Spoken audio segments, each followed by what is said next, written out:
about to participate in a 2-week silent meditation.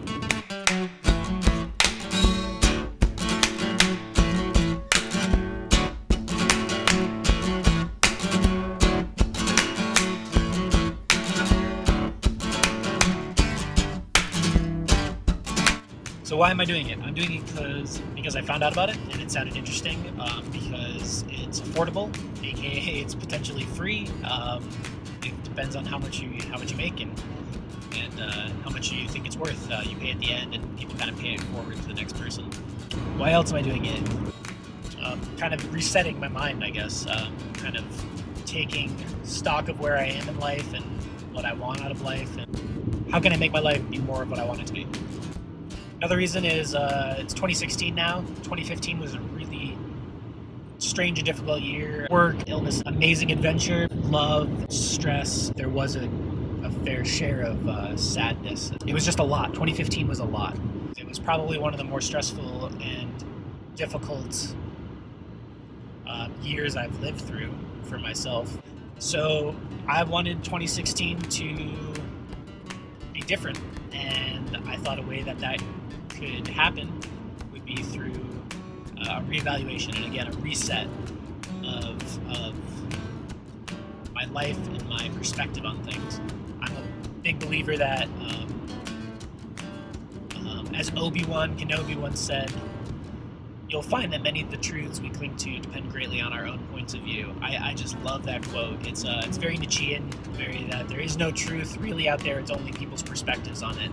And I'm not talking about 2 + 2 = 4 or the rules of gravity. I'm talking about the lived experience of people in the world vary depending on your perspective and your perception of what's going on, and your upbringing and your status, economic, racial, social status, things like that change who you are. And I think a way to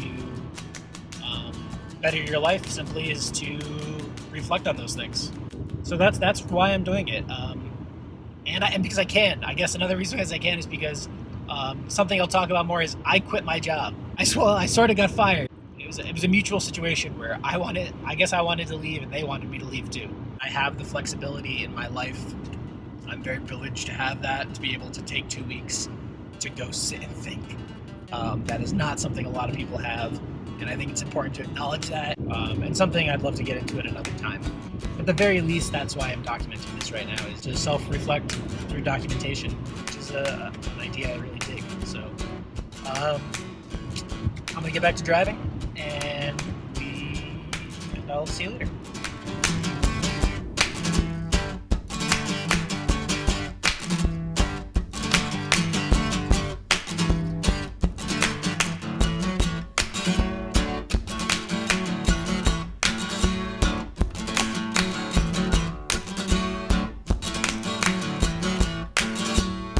Sometimes the roads out here are a bit bland.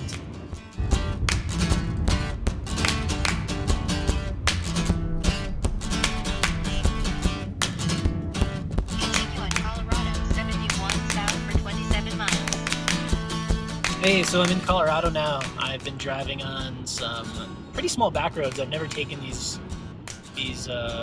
pathways before. I've driven to Colorado a number of times from South Dakota, but growing up I always thought that I was in a rural area in New England, only to move out west to really figure out what rural meant when you live in a town of 300 people or less. There's something purely American about rural towns with hardworking folks and families who are growing the nation's food, and we're living simple lives, sometimes fairly self-sufficient. Knowing your neighbors is something that's lost on a lot of Americans today. And to reconnect with what it means to be American, I think you can look to rural communities to see what folks are doing in those areas. Your destination is on the right. Here we go. A little grocery.